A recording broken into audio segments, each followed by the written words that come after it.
통해서 우리에게 은혜가 되기를 바랍니다. 오늘 우리가 나눌 말씀은 누가복음 12장 1절에서 34절로 신실하고 당당한 신앙이라고 말씀을 붙여보았습니다. 누가복음 36번째 말씀입니다.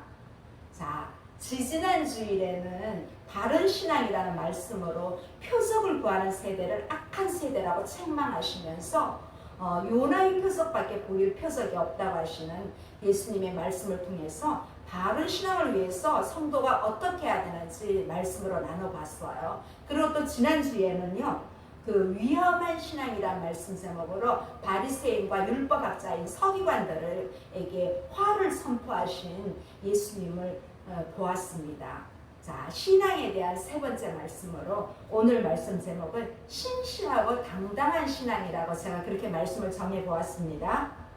우리가 오늘 말씀을 통해서 신실하고 당당한 신앙으로 이 어려운 시기를 잘 극복하고 온전히 우리의 삶이 하나님께 영광을 올려드리는 그러한 귀한 우리의 시간들이 되기를 바랍니다. 오늘 본문에서 예수님은 제자들에게 너희는 세상 사람을 두려워하지 말고 육이 죽고 난 후에 영혼까지 지옥에 넣는 권세를 가지신 하나님을 두려워하라고 그렇게 하셨습니다. 자, 1절 2절 볼까요? 1절 2절. 그동안에 물이 수만 명이 모여 서로 밟힐 만큼 되었더니 예수께서 먼저 제자들에게 말씀하여 이르시되 바리새인들의 누룩 곧 외식을 주의하라. 감추인 것이 드러나지 않을 것이 없고 숨긴 것이 알려지지 않을 것이 없나니. 자, 서로 밟힐 정도로 수많은 무리가 예수님께 몰려왔습니다. 예수님은요, 제자들을 가르치시면서도 무리가 듣도록 기회를 항상 주셨어요. 그게 예수님의 설교 방식이고 예수님의 교육 방법이에요. 자, 무리가 있는 가운데 예수님은 제자들에게 바리새인의 누룩을 주의하라고 경고하십니다. 오늘 예수님은 이 누룩을 외식의 비유어로 그렇게 사용하십니다. 그럼 누룩 잘 아시죠? 반죽을 부풀게 오르게 해서 그 침투력을 가진 누룩에, 근데 그게 그 누룩이 우리 눈에는 잘 안 보여요. 이 이스트잖아요. 빵도 보면 저는 조그만 했는데 막 부풀려지면 엄청 크잖아요. 그런데 이 누룩이 우리 눈에 잘 보이지 않듯이 이 바리새인들의 잘못된 태도도 누룩처럼 보이지 않게 급속히 침투해서 이 공동체를 부패시키는 거예요. 자, 누룩이 침투한 여부가 반드시 겉으로 표출될 수밖에 없는 것처럼 바리새인들의 이 윗선적인 태도도 드러나고 알려줄 수밖에 없습니다. 우리가 세상을 살아가면서 이거 비밀이야 하고 잘 그러잖아요. 근데 이 비밀이 끝까지 가는 거 별로 없습니다. 어느 순간 보면 여기도 알고 저기도 알고 다 알고 절대 말하지 마 했는데도 다 퍼져 있어요. 이 비밀은 거의 다 어느 때가 되면 노출돼 있더라고요. 보니까. 그런데 우리는 예수님을 믿잖아요. 예수님을 믿는 사람은 우리가 말하기 전에 이미 우리의 생각과 우리의 뜻을 다 아는 하나님 아버지 앞에는 비밀이 없어야 합니다. 그런데 요즘 소위 교회 다니는 성도들도 보면 비밀이 많아요. 이 하나님께서 모르실 거예요. 그러면서 모르는 줄 알고 비밀 행동하는 사람들이 교회 성도 중에도 있다는 거예요. 우리 요즘 정치에도 보면 진짜 예수님 믿는 장로님인데 그런 분들도 아니더라고요. 보니까. 자, 우리는 사람은 속여도 하나님은 속이지 못합니다. 또 때로는 우리가 속인다 해도 가끔 또 내 양심이 나를 찌르잖아요. 그래도 내 양심이 나를 찔러서 또 회개하면 다행인데 끝까지 그냥 모르쇠로 가면 결국 우리에게는 마이너스가 되는 것입니다. 3절 보겠습니다. 이러므로 너희가 어두운 데서 말한 모든 것이 광명한 데서 들리고 너희가 골방에서 귀에 대고 말한 것이 지붕 위에서 전파되리라. 자, 예수님은 제자들에게 아무도 없는 어두운 곳에서 말한 모든 것이 밝은 데서 들린다고 합니다. 어두운 데서 기속말로 나눈 대화도 지붕 위에서 모두가 알아들도록 퍼질 것이라고 경고를 하십니다. 우리 속담에도 보면 낮에는 새가 듣고 밤에는 쥐가 듣는다는 그런 말이 있잖아요. 그래서 이 소문이라는 게 그냥 오래 가지 못하더라고요. 자, 비밀이 끝까지 가는 것은 쉽지 않습니다. 예수님은 이 12제자들에게 또 수많은 무리들에게 70문도들에게 복음을 전할 수 있는 그 복음 전파의 사명을 특별히 이 12제자에게 부여를 했어요.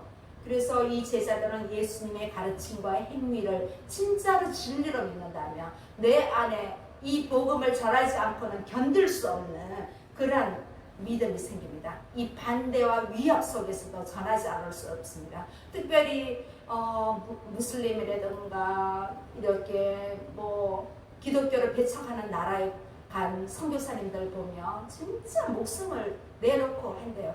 우리 전도사님도 가나 선교하셨을 때 진짜 뭐 각서까지 쓰고 갈 정도로 말라리아에 걸려서 죽을 뻔하다가 또 살아나시고 그런 간증을 하셨는데, 이 선교사로 나가면 내 목숨 내놔야 되는 거예요. 살아서 다시 돌아오면 진짜 또 사명이 있는 거고. 전사님 맞아요? 네.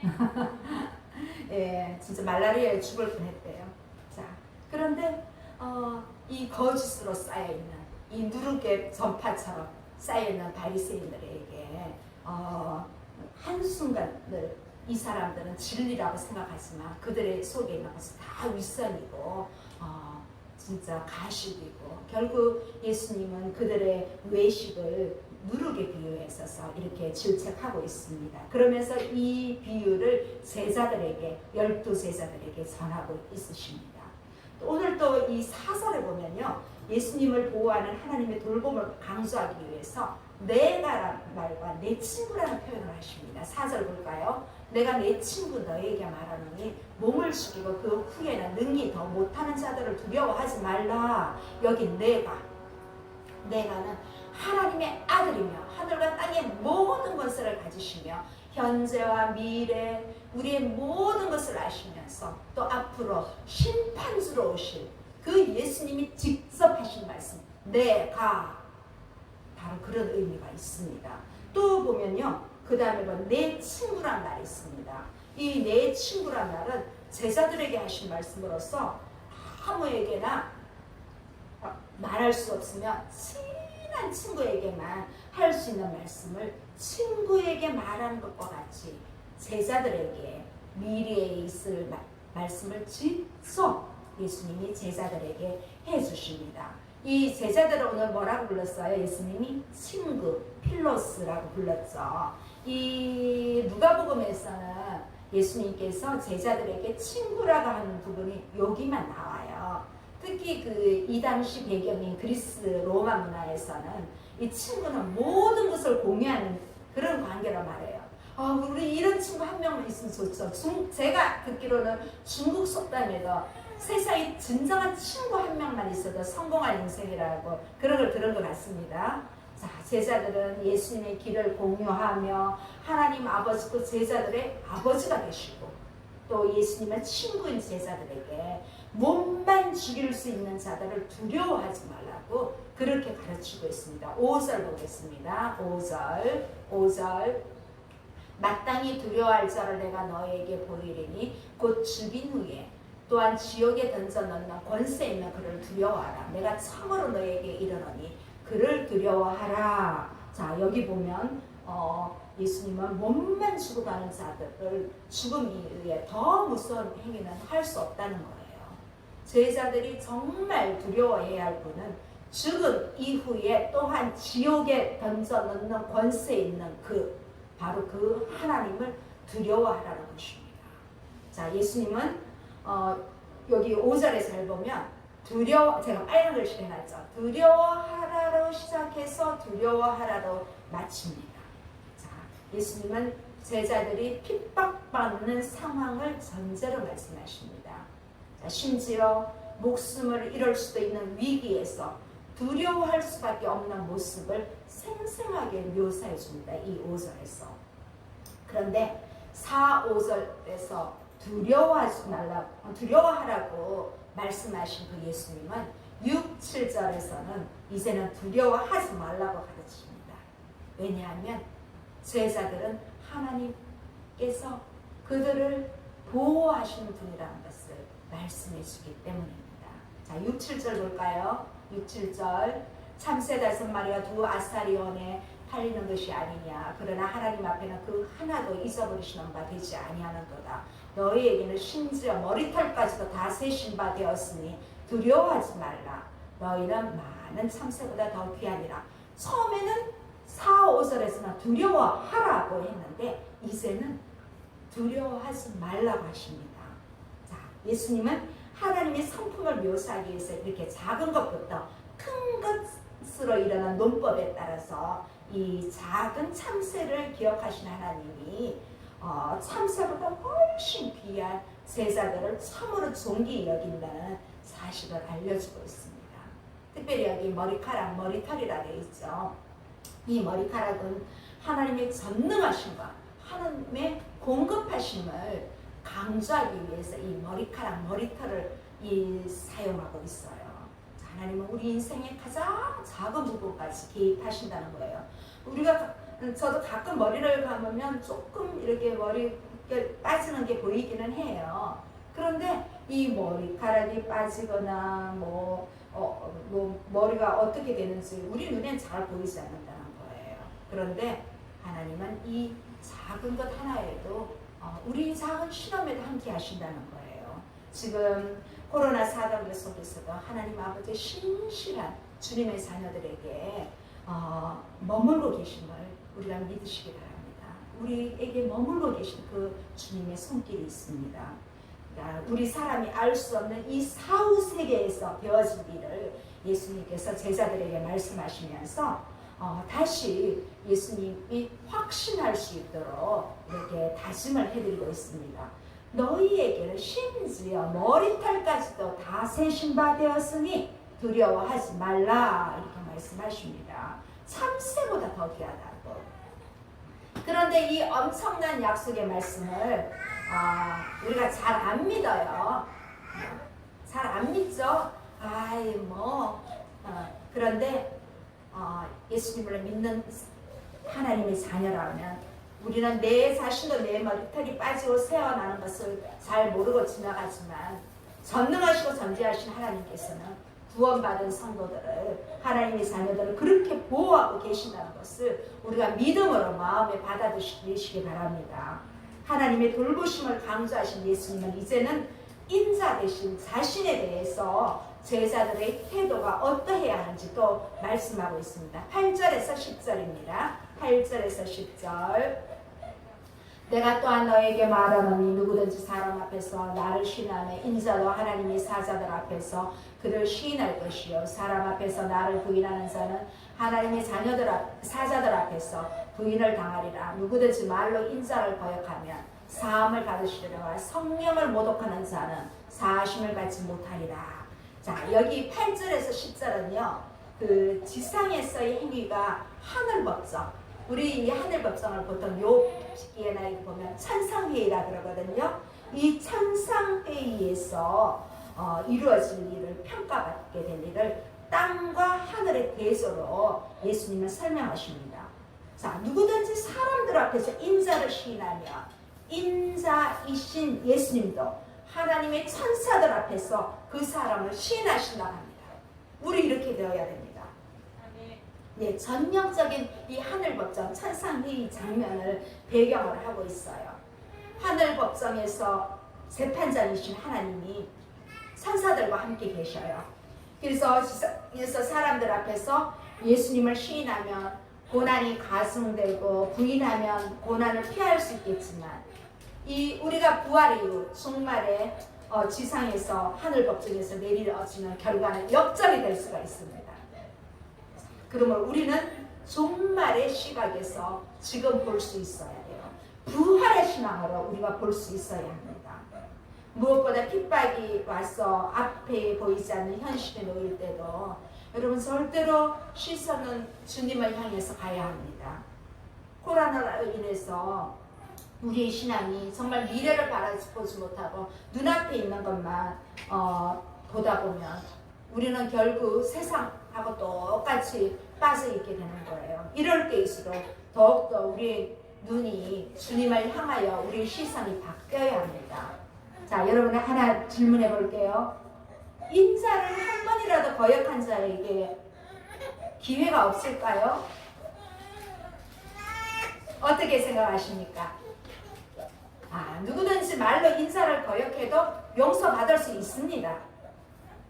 그 대표가 12제자 중에서 시몬 베드로잖아요. 3번이나 예수님을 모른다고 저주하면서 부인했는데도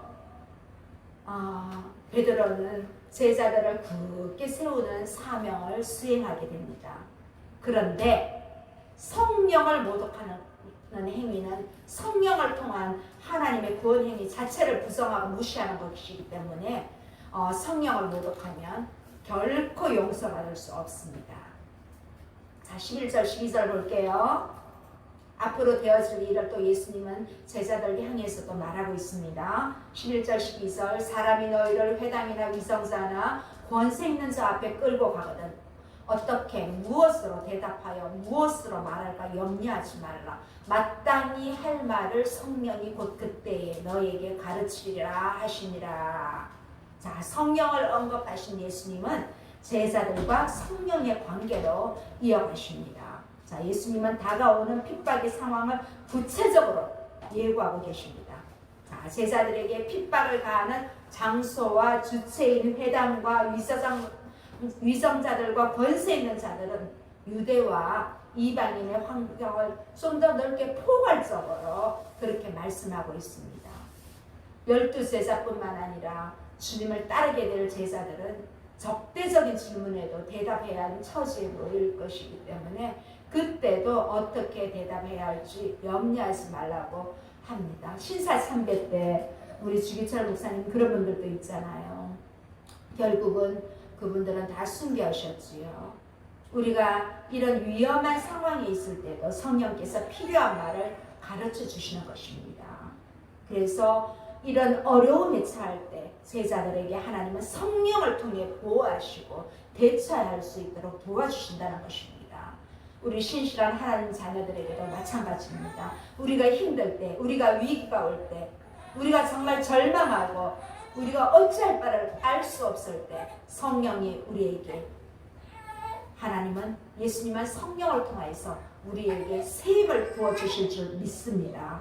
또 이어서 보면 예수님께서 제자들에게 말씀하실 때 한 무리 중에 한 명이 찾아와서 예수님께 말씀하고 있어요. 13절 보겠습니다. 13절 무리 중에 한 사람이 이르되 선생님 이 형을 명하여 유산을 나와 함께 나누게 하소서 하니 자 여기 한 사람은 동생입니다.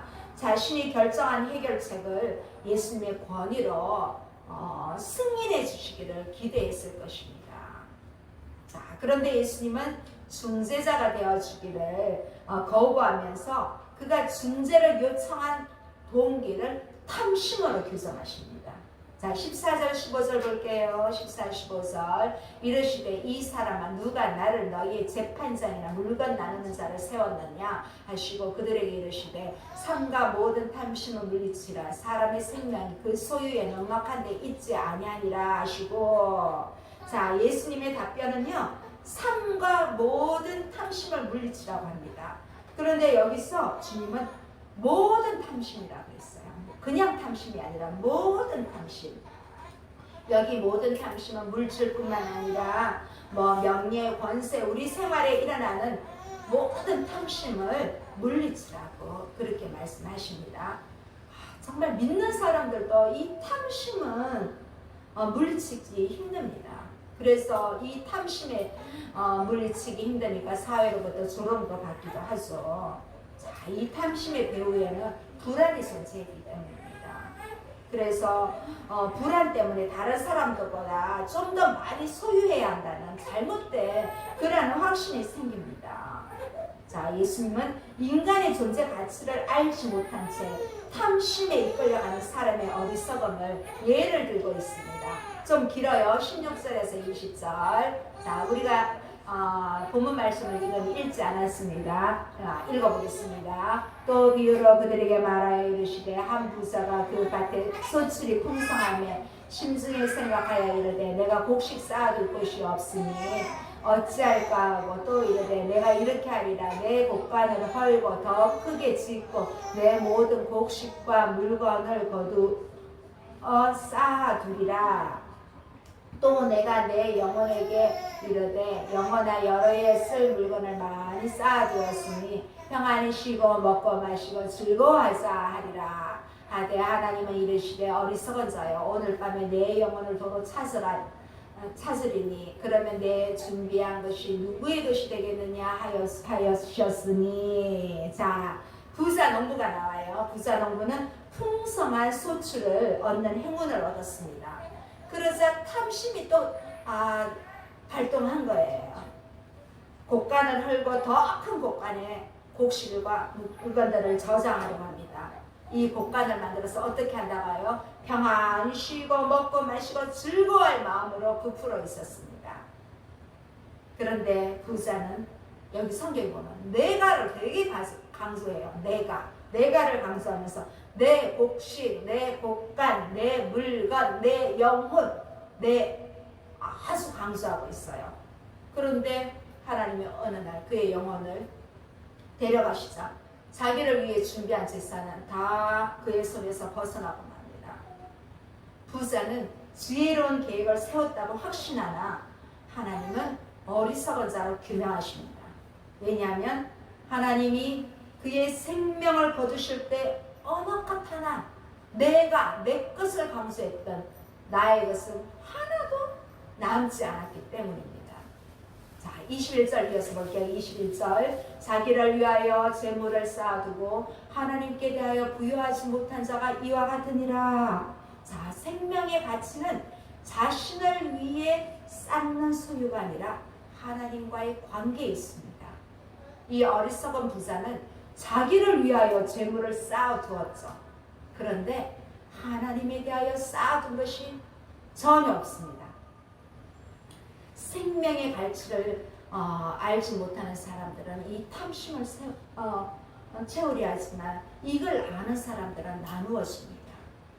그러면서 결국 하나님에 대해서 부자가 되는 것입니다.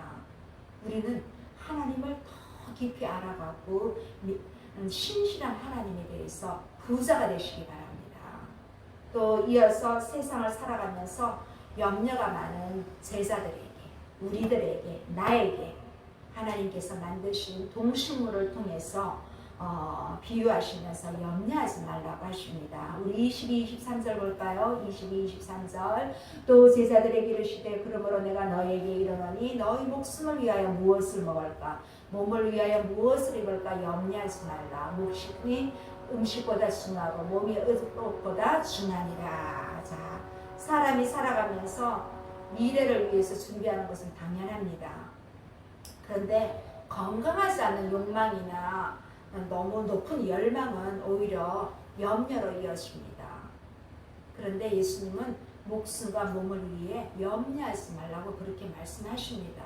사실 우리가 먹고 사는 의식주는 우리 인간에게 기본적인 것입니다. 기본적인 것이기 때문에 이 의식주를 추구하는 것은 물질적인 필요를 가장 중요하게 여기는 그러한 태도를 뜻하지요. 이런 점에서 봤을 때 우리 염려하지 말라는 명령은 이 앞에 15절에 갔죠. 우리 탐심을 멀리하라는 물리치라는 그런 예수님의 명령과 비슷하고 또 사람의 목숨이 먹고 있는 것보다 중요하다는 사실은 이 사람의 생명이 소유에 많이 있고 적고 거기에 달려있지 않다는 것을 예수님은 교훈적으로 우리에게 연결해 주십니다. 자, 또 까마귀를 비유합니다. 24절 볼게요. 24절 까마귀를 생각하라 심지도 아니하고 거두지도 아니하며 골방도 없고 창고도 없으되 하나님이 기르시나니 너희는 새보다 얼마나 더 귀하냐. 자, 예수님은 제자들의 가치를 생각하면서 염려하지 말라고 그렇게 가르치십니다. 까마귀가 나와서 이 까마귀는 씨를 뿌려 추수하는 수고를 하지 않아요. 자, 그래서 씨 뿌리고 거두는 수고를 하지 않기 때문에 당연히 곳간에는 아무것도 없습니다. 창고에 아무것도 없습니다. 특히 이 까마귀는 싫어하더라고요. 사람들이 이 까마귀는 부정하고 이 쓰레기 더미를 뒤지는 새이기 때문에 이 까마귀 같은 새에게는 하나님이 관심을 두지 않으실 거야. 그런데 아닙니다. 하나님은 이런 꽈마귀도 돌보십니다. 자, 여기서 그 골방과 창고에 저장하는 그림은 이 곳간의 재산을 쌓는 어리석은 부자를 연상하게 됩니다. 부자는 자신이 쌓은 재산에 근거해서 평안을 누릴 수 있다고 믿었지만 하나님은 쌓아놓은 곳간과 창고가 없어도 우리 자녀의 필요를 채워주신다는 것입니다. 아무것도 저장하지 않아도 까마귀를 돌보듯이 주님의 존귀한 자녀들은 더 돌볼 수밖에 없지 않습니까? 예수님은 염려하는 것이 현실적으로 당사자들에게도 도움을 주지 못한다는 사실을 또 논증하십니다. 25절 26절 보겠습니다. 또 너희 중에 누가 염려함으로 그 키를 한 자라도 더할 수 있느냐? 그런저 가장 작은 일도 하지 못하면서 어찌 다른 일들을 염려하느냐? 자, 염려한다고 해서 우리의 생명이 뭐 1시간이라도 더 연장됩니까? 우리 키가 조금이라도 더 커집니까? 스트레스가 만병의 원인이라고 합니다. 현대의학에서. 그런데 이 스트레스를 가질수록 그 염려가 되니까 오히려 우리의 생명이 단축될 뿐입니다. 그래서 우리는 자신의 나약한 능력에 나를 믿지 말고 또 나보다 좀 더 있다고 부모님 믿지 말고 그런 염려에 시달리지 말고 전능하신 우리의 머리털까지도 세시는 그 하나님 앞에 시선을 집중하시기 바랍니다. 그러면 우리가 스트레스도 좀 줄게 되고 힘든 것도 줄게 돼요. 자, 그렇지 않으면 이 스트레스로 인하여 다른 병이 생기게 되어요. 자, 또 백합화를 생각하라 합니다. 들꽃을 또 말합니다. 27, 28절 백합화를 생각하여 보라. 실도 만들지 않고 짜지도 아니하느니라. 그러나 내가 너희에게 말하노니 솔로몬의 모든 영광으로도 이룬 것이 이 꽃 하나만큼 훌륭하지 못하였느니라.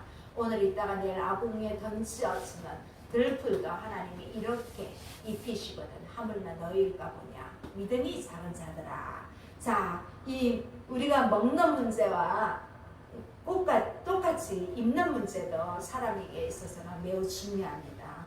그러나 예수님은 피조물과 비교하시면서 염려하지 말라고 하십니다. 이 들꽃은요, 사람들이 정성껏 가꾸는 뭐 정원의 식물이 아닙니다. 오늘 잠깐 피었다가 아궁이로 가는 땔감이 될 수도 있습니다. 자, 이처럼 하찮게 보이는 들풀의 아름다움도 이스라엘 역사에서 가장 유명한 솔로몬보다 더하지 못하다고 합니다. 솔로몬의 업적이 얼마나 많습니까? 이 솔로몬은요, 진짜 오늘날로 말하면 석학 박사의 동식물 박사에다 뭐 문학가에다 시인에다 여러 가지 그런 업적이 있는데도 이 사람들이 볼 때는 하나님께서 이스라엘의 왕인 솔로몬을 특별한 관심을 더 두실 것 같지만 돌봄을 받지 않아도 아름다움을 상상하는 들꽃, 하루를 생존하고 아궁이에 던져지는 들풀에도 하나님은 창조주로서 관심을 갖고 계신다는 것입니다. 그래서 예수님 말씀하십니다. 29, 30절입니다. 너희는 무엇을 먹을까 무엇을 마실까 하여 구하지 말며 근심하지도 말라. 이 모든 것은 세상 사람들이 구하는 것이다. 너희 아버지께서는 이런 것이 너희에게 있어야 할 것을 아시느니라. 네, 예수님은 이 자연의 동식물을 비교해서 이렇게 말씀을 요약하시면서 하나님은 제자들의 아버지로서 자녀의 필요를 이미 아신다고 합니다. 그래서 근심으로 이런 것을 구하지 말라고 하십니다. 자, 이 모든 것은 앞에서 말한 물질적인 모든 것을 대표하는 것을 말하는데요. 우리에게는 이 모든 것을 필요하다는 사실을 알고 계실 뿐만 아니라 채워주실 아버지가 계신다는 것입니다. 저는 많이 이런 경험을 합니다. 특히 교회 개척을 하고 난 뒤에 때를 따라서 하나님께서 공급해 주셔요. 자, 여러분은 살아가면서 이런 은혜를 경험하십니까? 어떻게 경험할 수 있을까요? 31절, 32절. 다만 너희는 그의 나라를 구하라. 그리하면 이런 것들을 너희에게 더하시리라. 적은 무리여 무서워하지 말라. 너희 아버지께서 그 나라를 너희에게 주시기를 기뻐하시느니라. 자, 여기 누가복음에서는 다만이라는 말이 있어요. 너희는 먼저 그의 나라와 그의 의를 구하라 하잖아요. 다만이라는 말이 있는데 마태복음에서는 이 다만이라는 말이 없어요. 그러면 이 누가복음에서는 다만이라는 말이 있기 때문에 이렇게 하라고 좀 단정짓는 그러한 말씀이에요. 그런데 우리가 이 누가복음의 말씀을 듣고 일도 안 하고 그러면 안 되잖아요. 그러면 창세기 3장에 있는 그 말씀과 또 데살로니가후서에 있는 말씀들 맞지가 않죠. 데살로니가후서 3장 10절에는 일하기 싫고도 먹지도 말라는 말씀이 있거든요. 그래서 성경은 한 구절을 강조하는 내용이 있어요. 그럴 때 이때는 우리는 성경을 전체로 볼 수 있는 눈이 열려야 해요. 하나만 보고 요 어디 있어 이렇게 하면 안 되는 거예요. 자, 그래서 이 먹고 마시는 것과 입는 것보다 먼저 하나님 나라를 구한다는 것은 하나님께서 내 마음을 다스리며 그의 의를 구하는 것은 내 생활이 의롭게 살려 먹는 것과 마시는 것과 입는 것을 하나님께서 더해 주신다고 여러분 이렇게 말씀을 보면 됩니다. 자, 그런데 그게 잘 됩니까? 우리 삶 속에서 그게 잘 안 되잖아요. 예수님은 무엇을 먹을까 무엇을 마실까 염려하지 말라고 하는데 우리는 염려되지요. 우리 육을 갖고 있는 우리 몸은 당장 오늘 저녁에 점심 때 뭐 먹지? 저녁에 뭐 먹지? 이런 아주 소소한 이런 것부터 작은 염려부터 이렇게 있어요. 그런데 하지 말래요. 자, 우리는 많은 근심이 있어요. 몸이 아파요. 이 코로나 속에서 나랑 확진이 되지 않을까? N차 감염되지 않을까?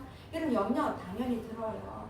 그럼에도 불구하고 우리는 모든 것을 주님 앞에 내려놓고 염려하지 말라는 그 말씀을 붙잡고 나아가면 우리에게 늘 성령으로 또 깨닫게 하시고 염려도 기쁨으로 수금으로 다 이렇게 받아주시게 될 것입니다. 자, 우리 마지막 말씀입니다. 33절에서 34절.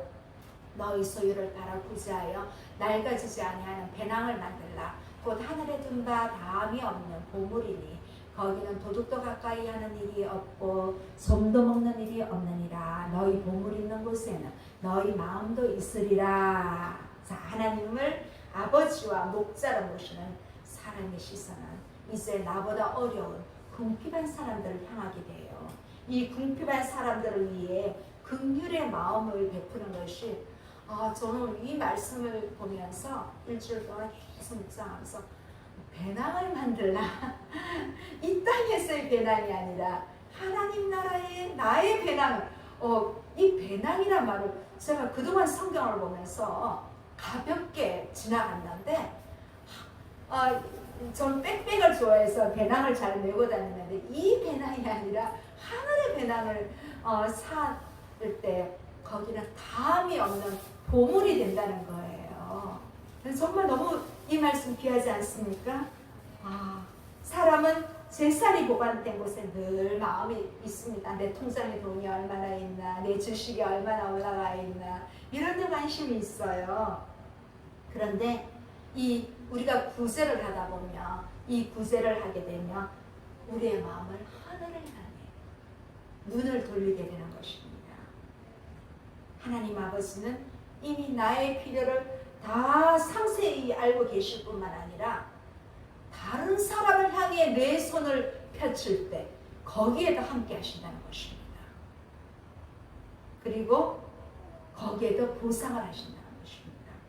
자, 우리는 돈 때문에 염려하고 냉담하고 무관심한 그러한 영혼이 되지 말고 하나님 아버지의 긍휼을 베푸는 이것이야말로 우리가 진정한 제자, 진정한 성도로서 우리의 생명을 더 길고 더 풍성하게 연결된다는 것을 믿으면 정말 오늘 이 말씀 통해서 우리 가운데 그런 평안함이 오면 좋겠습니다.